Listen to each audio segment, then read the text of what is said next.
ચલો good morning everybody.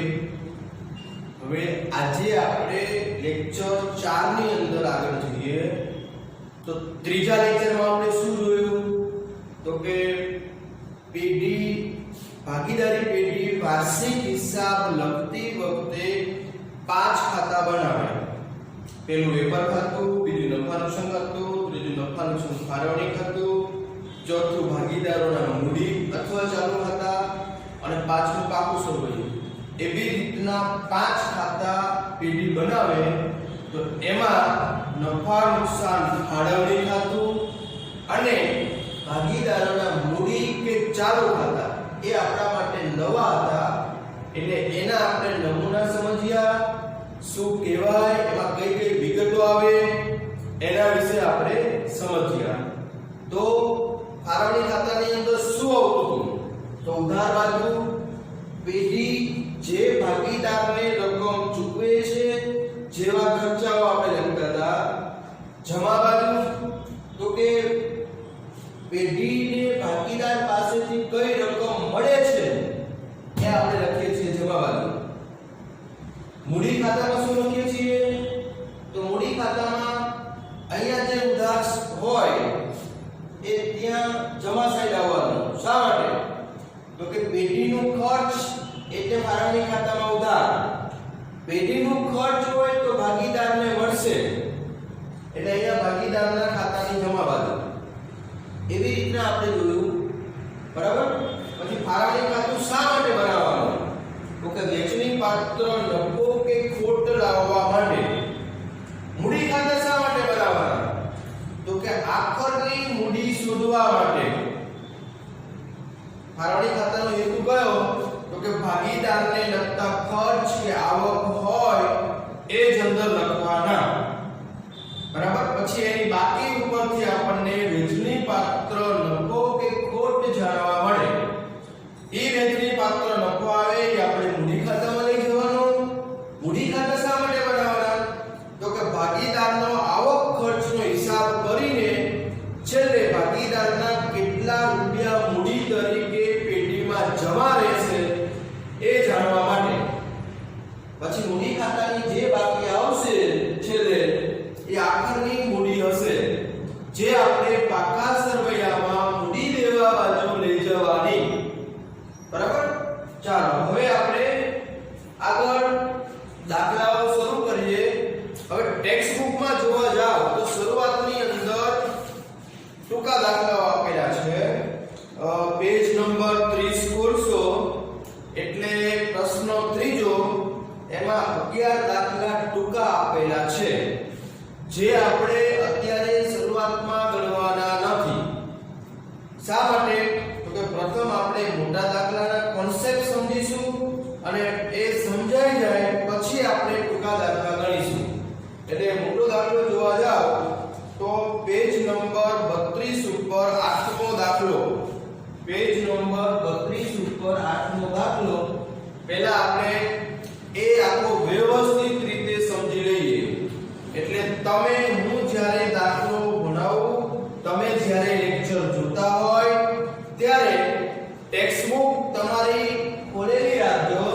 Page number 32 દાખલો 8મો એ તમારી નજર સામે લાવી દેજો અને પછી તમે લેક્ચર જોતા જજો।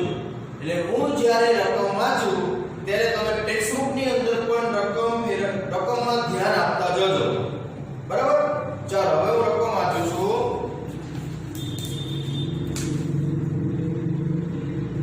આટલો દાખલો, હરપાલ અને ચિરાગ એક પેઢીના ભાગીદારો છે। 1/4/16 ના રોજ તેઓની મૂડી અનુક્રમે 60,000 અને 1 લાખ છે। તો આના પરથી આપણે એમ કહીએ કે હરપાલ અને ચિરાગ બે ભાગીદાર, તો આપણે અહીંયા હેડિંગમાં આપશું હરપાલ અને ચિરાગની પેઢીનું। 3 ભાગીદાર હોય તો ત્રણેયના નામ લખવાના। પછી 1/4/16 જે આપણી શરૂની તારીખ છે, તો 1/4/16 શરૂ થાય તો પૂરું ક્યારે થવાનું તો કે 31/3/17। હિસાબ ક્યારે લખવાના તો કે 31/3/17। એટલે અહીંયા આપણે તારીખ આપીશું 31/3/17 ના રોજ પૂરા થતા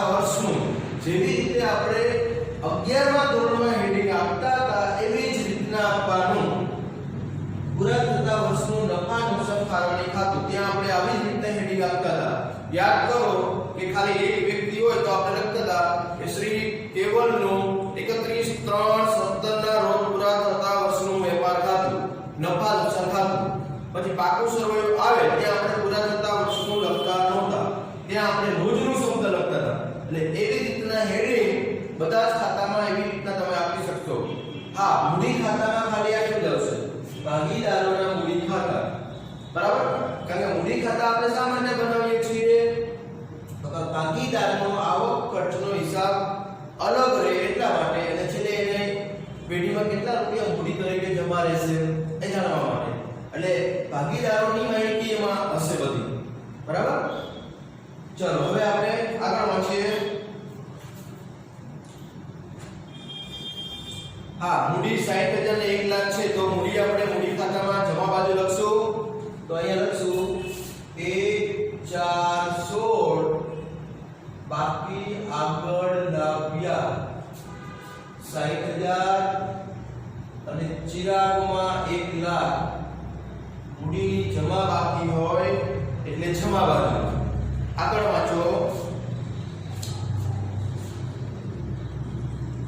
વર્ષ દરમિયાન હરપાલ તારીખ 1/4/16 ના રોજ 15,000 અને ચિરાગ 1/1/17 ના રોજ 20,000 નો ઉપાડ કર્યો છે. હરપાલે 1/4/16 ના રોજ ઉપાડ કર્યો તો ઉપાડ કઈ બાજુ લખીશું? ઉધાર બાજુ. શા માટે? તો કે ઉપાડ એટલે ભાગીદાર માટે ખર્ચ એટલે ઉધાર બાજુ. એટલે 1/4/16 ઉપાડ ખાતે હરપાલમાં 15,000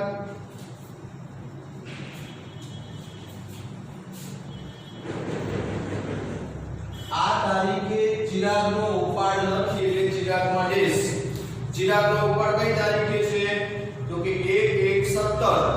તો અહીં લખશું આપણે 1/1/17 ઉપાડ ખાતે 20,000. હવે આપણે જાણીએ છીએ કે હરપાલે શરૂઆતમાં ઉપાડ કર્યો એટલે આખા વર્ષનું વ્યાજ ભરવું પડશે. ચિરાગે 1/1/17 ના રોજ ઉપાડ કર્યો તો એને આખા વર્ષનું વ્યાજ ભરવાનું નથી, કારણ કે 1/1/17 એટલે પહેલો મહિનો, પછી બીજો મહિનો અને ત્રીજો મહિનો 31/3 એટલે કે એને ફક્ત 3 માસનું વ્યાજ ભરવું પડશે. બરાબર? હરપાલને આખા વર્ષનું, ચિરાગને 3 માસનું. જ્યારે આવશે ત્યારે આપણે ગણીશું. આગળ વાંચીએ. ભાગીદારી કરાર પત્રની જોગવાઈઓ નીચે પ્રમાણે છે. મૂડી પર 12% વ્યાજ ગણવું. ચાલો, મૂડી ઉપર 12% એટલે મૂડી પર વ્યાજ કઈ બાજુ મૂકીશું? તો કે ભાગીદારની આવક એટલે અહીંયા આપણે પેઢીમાં મૂડી ખાતામાં જમા બાજુ, પેઢીમાં એટલે ખર્ચ એટલે ફાળવણી ખાતામાં ઉધાર બાજુ. ચલો પહેલા આપણે જમા કરીએ. તારીખ કઈ લખીશું? તો હવે આપણે વર્ષના અંતે હિસાબો લખતા હોય, અંતમાં આપણે વ્યાજ ગણતા હોય એટલે અંતની તારીખ આવે. એટલે અહીંયા લખીશ 31/3/17 મૂડી વ્યાજ ખાતે 12% છે એટલે 7200, 12×6 72 અને અહીંયા આવશે 12,000. ચાલો, ફાળવણી ખાતામાં ઉધાર બાજુ એટલે અહીંયા લખીશ મૂડી વ્યાજ. હું ઉપર એક લીટી છોડું છું. શા માટે? તો કે નનું ખાતાનો જે નફો આવે એ આપણે આ ખાતામાં લાવવાનો હોય. બરાબર? આ ખાતું ત્રીજા નંબરનું ખાતું છે એટલે તમે જાણો છો કે વેપાર ખાતાનો જે કાચો નફો આવે એ નનુમાં લઈ જવાનો, નનુનો જે ચોખ્ખો નફો આવે એ આપણે અહીંયા લાવવાનો. અને જ્યારે આપણે ચોખ્ખો નફો કે ચોખ્ખી ખોટની એક એક લીટી ઉપર છોડી દેવાની. મૂડી વ્યાજ હરપાલ અને ચિરાગ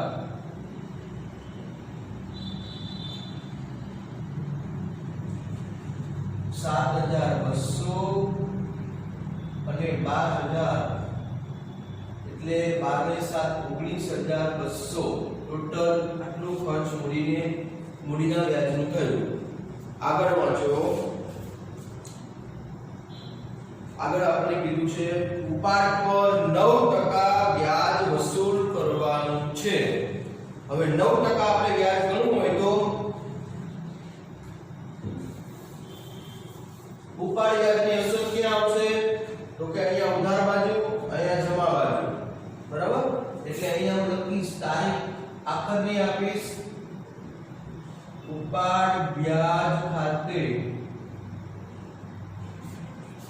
9% એટલે 15000 ના 9% કેટલું થશે? 15000 ના 9% તો કે 1350 ચિરાગમાં કેટલું થશે? તો કે ચિરાગમાં આપણે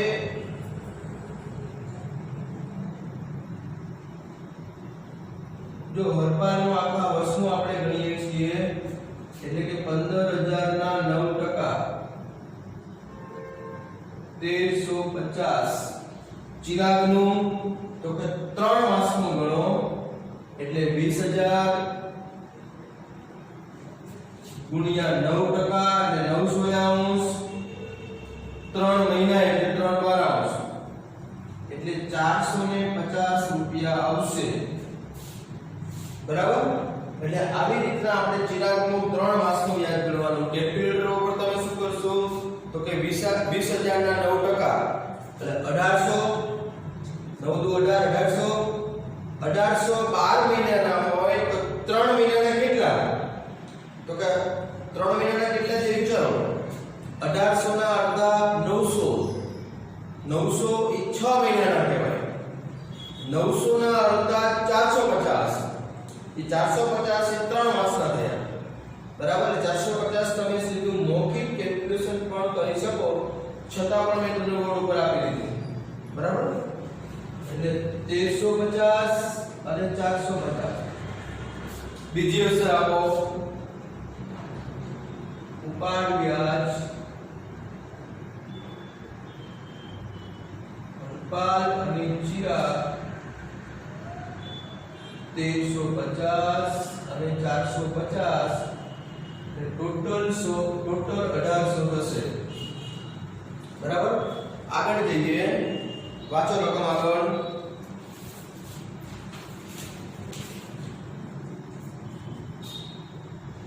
હરપાલની ત્રીજો પોઈન્ટ વાંચું છું. હરપાલની પેઢીમાં સક્રિય કામગીરી કરવા બદલ માસિક 1000 પગાર આપવાનો છે.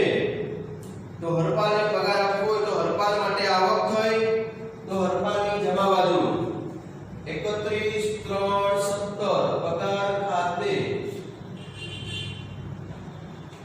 મહિનાના 1000 રૂપિયા છે તો 12 મહિનાના 12000 રૂપિયા થાય. એટલે અહીંયા ઉધાર બાજુ પગાર કૌંસમાં હરપાલ 12000 રૂપિયા ભાગીદારની આવક પેઢીનો ખર્ચ. આગળ વાંચો. વેચણી પાત્ર નફાના 5% કમિશન આપવાનું. કોણે? તો કે ચિરાગને. પણ વેચણી પાત્ર નફો ક્યારે આવશે? તો કે ફાળવણી ખાતું બંધ કરશો, અહીંયા જે નફો આવશે વેચણી પાત્ર આવશે, બરાબર? એટલે હજી આપણે આગળ પહેલા પૂરું કરી દઈએ, જ્યારે ફાળવણી ખાતું બંધ કરીશું ત્યારે આપણે આપીશું. આગળ વાંચીએ. હરપાલે તારીખ 1/12/16 ના રોજ પેઢીને 30000 ની લોન આપી છે અને પેઢીએ એને વ્યાજ આપવું પડશે. કેટલા મહિનાનું વ્યાજ આપવું પડશે? તો કે 1/12 આપેલી છે તો 12મો મહિનો, પછી પહેલો, બીજો અને ત્રીજો, એવી રીતના 4 માસનું વ્યાજ હરપાલને પેઢી આપવું પડશે, બરાબર? પણ લોનનું વ્યાજ આપણે અહીંયા લખતા નથી, બરાબર? એ આપણે નનું ખાતામાં મૂકીશું એટલે અહીંયા આવશે નહીં. એટલે આપણે વાંચવાની પણ જરૂર નથી, કારણ કે અહીંયા આપણે લખવાનું જ નથી લોનનું વ્યાજ, બરાબર? 2-3 વર્ષ પહેલા જ્યારે ઓલ્ડ સિલેબસ હતો ત્યારે અમે અહીંયા મૂકતા હતા, પણ ન્યૂ સિલેબસની અંદર અહીંયા મૂકવામાં આવતું નથી, બરાબર? ચલો આગળ જઈએ. ભાગીદારી કરાર પત્રમાં લોનના વ્યાજ અંગે કોઈ ઉલ્લેખ નથી. 6% ગણવું તમે જાણો છો. તે લોન પર વાર્ષિક 11% વ્યાજની માંગણી કરે છે. વિચારો તો આપી શકાય 11%? માંગણી કરે છે તો કે આપી શકાય નહીં. શા માટે? કરાર પત્રમાં ઉલ્લેખ હોત તો આપવાનો. કરાર પત્રમાં ઉલ્લેખ નથી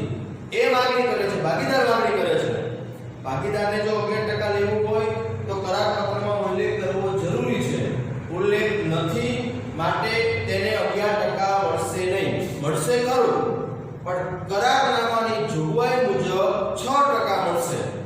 1932 ના કાયદા મુજબ 6% એનું વ્યાજ ગણાય. બરાબર. 1932 ના કાયદા મુજબ બે બાબતો એમના લાગુ પડે છે. કઈ બે બાબતો? તો કે પહેલી, લોન વ્યાજ 6% ગણવું. બીજી બાબત તો કે નફા નુકસાન અંગે કોઈ સ્પષ્ટતા ન હોય તો સરખા ભાગે વહેંચવું. આ બે બાબતો કરાર પત્રમાં જોગવાઈ ન હોય તો પણ લાગુ પડવાની. બરાબર. ચલો આગળ જઈએ. 31/3/17 ના રોજ પૂરા થતા વર્ષનો ઉપરની જોગવાઈઓ પહેલાનો અને હરપાલની લોન પર વ્યાજ ગણ્યા પછીનો પેઢીનો નફો 79400 છે. બરાબર. તો 79400 છે એટલે હવે પેઢીનો ચોખ્ખો નફો છે. બરાબર ને? તો અહીં ચોખ્ખો નફો આપણે અહીંયા મૂકીશું જમા બાજુ અને ચોખ્ખો નફો 79400.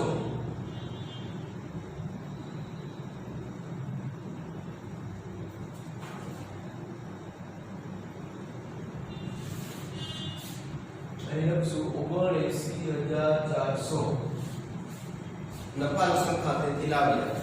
બરાબર. તો હવે બધી બાબતો પૂરી નથી. જો એક બાબત આપણી બાકી હતી. કઈ? ચિરાગને 5% કમિશન આપવાનું છે. વેચણી પાત્ર નફામાંથી કમિશન આપવાનું છે. તો હવે બીજી કોઈ બાબત બાકી નથી. તો હવે આપણે ફાળવણી ખાતું આપણે બંધ કરીશું એટલે આપણને વેચણી પાત્ર નફો જાણવા મળશે. બરાબર. તો જોઈએ આપણે કેટલો નફો આવે છે. જે નફો આવે એના 5% આપવાનું. સમજી લો 1 લાખનો નફો આવ્યો તો એના 5% 5000 થાય. 2 લાખનો નફો આવ્યો તો એના 5% 10000 થાય. એટલે જે બી નફો આવશે આપણે પહેલા મેળવીએ. ચાલો એટલે સૌથી પહેલા આને આપણે બંધ કરવું હોય તો જમા બાજુનો સરવાળો પહેલા કરો.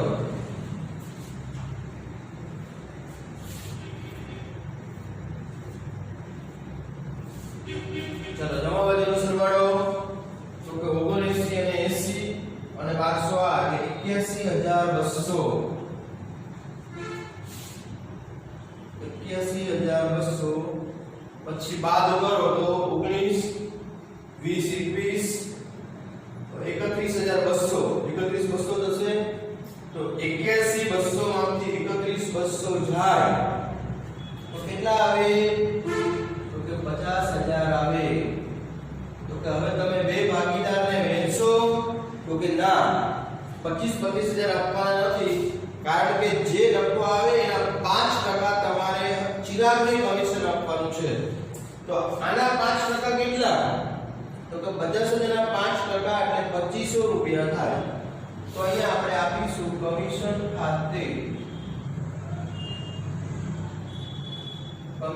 ખાતે કૌંસમાં ચિરાગ 2500 રૂપિયા. તો હવે અહીંયા કેટલા વધે? તો કે હવે તમે 50 તો મૂકી શકવાના નથી કારણ કે 2500 તો તમારે ખર્ચ પેટે જવાના. તો અહીંયા આવશે 47500. 2500 કાઢી નાખો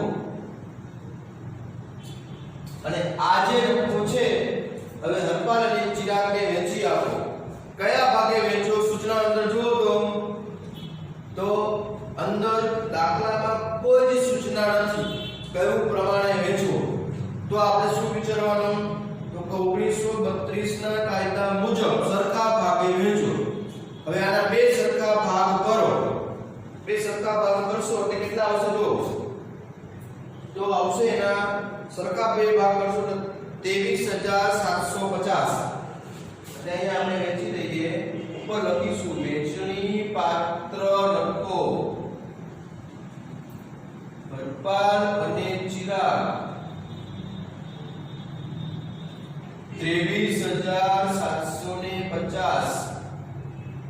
ચલો બે સરખા ભાગ કરવા હોય તો ભાગ્યા 2 કરવાના એ તમે જાણો છો.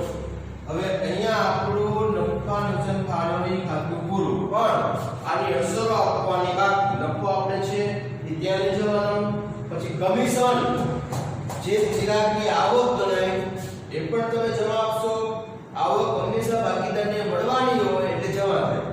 એટલે સૌથી પછી પહેલા અહીંયા લખશો 31/3/17 કમિશન ખાતે ચિરાગમાં 2500 બરાબર. ચલો આની એન્ટ્રી અપાઈ ગઈ. હવે નફાની એન્ટ્રી આપો. અહીંયા લખીશું 31/3/17 વહેંચણી પાત્ર નફો 23,750. ચાલો હવે આવી ગઈ એન્ટ્રી. હવે આપણે મૂડી ખાતાની બાકી કાઢીએ. ચલો જમા બાજુનો સરવાળો કરો, કારણ કે જમા બાજુ વધારે થાય છે, જોઈ શકો છો તમે આંકડા ઉપરથી ખબર પડે. તો જમા બાજુનો સરવાળો 86,600. પછી ચિરાગનો સરવાળો તો કે 1,17,800.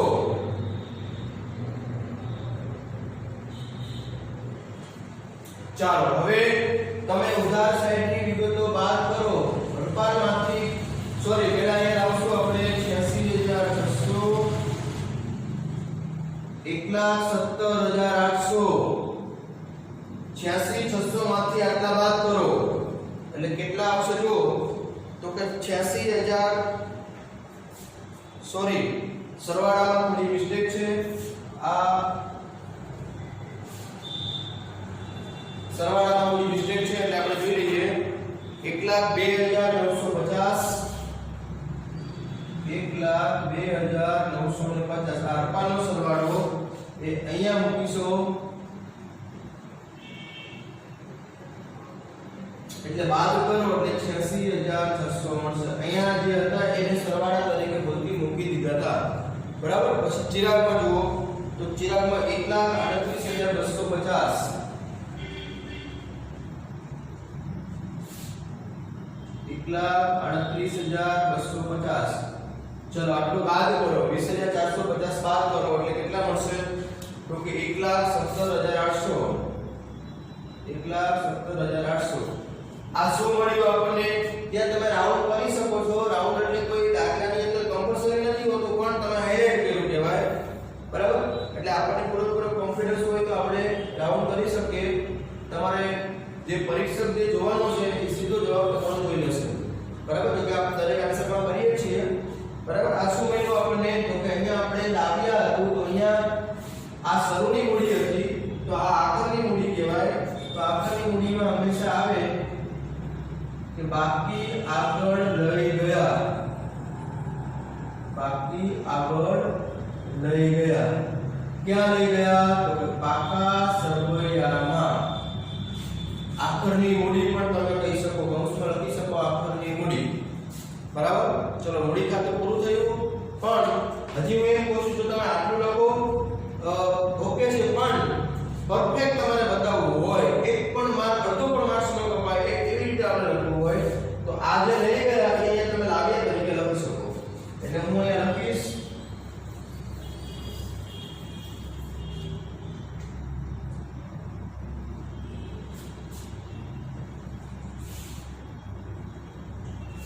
તમારું મૂડી ખાતું પૂરું થઈ ગયું પણ તમે નેક્સ્ટ યરમાં બાકી ખેંચી જાવ છો.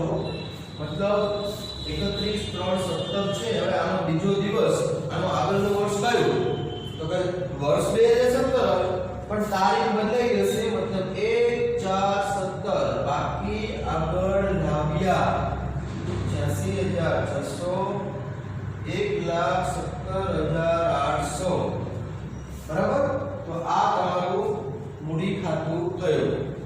અને પાકા સરવૈયામાં મૂડી દેવા બાજુ લઈ જવાના હોય અને પછી પાકું સરવૈયું છેલ્લે બંધ થતું હોય બરાબર. એટલે હવે તમે જાણો છો કે જે તમે વાર્ષિક હિસાબના 5 ખાતા બનાવવાના છે એમાં વચ્ચેના બે ખાતા આપણે 3 નંબરનું અને 4 નંબરનું 3 અને 4 નંબરના ખાતાનો આપણે અભ્યાસ કર્યો. જો 2 નંબરનું ખાતું નફાનું ખાતું એનો જે નફો આવે એ તમે અહીંયા લાવશો. પછી આ ખાતું કયું તમારું 3 નંબરનું એનો જે નફો આવશે એ તમે વહેંચી દેશો. પછી તમે અહીંયા આવક કહેવાય એટલે અહીંયા જમા બાજુ બરાબર. પછી મૂડી ખાતું બંધ કરશો એટલે આખરની મૂડી મળશે જે તમે પાકા સમયમાં મૂડી દેવા સાઈડ લખશો બરાબર. અને છેલ્લે પાકું સ્વરૂપ બંધ કરશો. ફરી વખત તો અહીંયા આપણે જોઈ શકીએ છીએ કે મૂડી વ્યાજ, પગાર અને કમિશન પેઢી માટે ખર્ચ, ભાગીદાર માટે આવક છે. જો બરાબર, ઉપાડ વ્યાજ કે જે પેઢીને મળશે અને પેઢી માટે આવક તો ભાગીદાર માટે ખર્ચ. બરાબર ને? એટલે ક્રોસ થવાના બંને ખાતા, ફાળવણી અને મૂડી ખાતા બંને ક્રોસ થવાના. બરાબર, એક મૂડી અને ઉપાડ આમાં જોઈ લેજો કે મૂડી એટલે ભાગીદારનો કોઈ આવક ખર્ચ નથી, તો એના પૈસા એટલે પેઢીમાં જમા છે. બરાબર, એટલે મૂડી અને ઉપાડ એ બંને અહીંયા મૂડી ખાતામાં જ આવશે, એ ક્રોસ ન થાય. બરાબર, ધ્યાન રાખજો. ચલો, એટલે અહીંયા આપણે આઠમો દાખલો કમ્પ્લીટ થયો. તમે પણ હવે મેં તમને અત્યારે સમજાવ્યું, તમે આખો લેક્ચર કમ્પ્લીટ કરશો. પછી તમે જ્યારે ટેક્સ્ટ બુકમાંથી ગણવા બેસો ત્યારે તમે એ વખતે ગણિતનો ઉપયોગ નહીં કરો, કોપી નહીં કરો અને તમારી જાતે તમને જેટલું સમજાય એટલું શાંતિથી દાખલો કરો. મેં તમને આન્સર સાથે પેજ મોકલી દીધા છે, કેવી રીતના દાખલો કરાય, જવાબ શું છે મેં તમને મોકલી આપેલું છે. પણ તમે દરેક દાખલા સીધા કોપી કરતા નહીં, જાતે જ ગણજો. ન સમજ પડે તો એ તો આપણે જ્યારે આગળના પીરિયડમાં, મતલબ જ્યારે આપણો ક્લાસીસ શરૂ થશે, તમે અહીંયા આવશો ત્યારે આપણે જોવાનું છે. બરાબર, એટલે અત્યારે તમે જાતે પ્રયત્ન કરજો. બરાબર, હવે આગલા લેક્ચરની અંદર આપણે નવા દાખલા આપણે કરીશું. પહેલા બધા જ મોટા દાખલા પૂરા થાય પછી જ આપણે ટૂંકા દાખલા ગણીશું. બરાબર, ચાલો અહીંયા રાખીએ છીએ. જય ગુરુદેવ.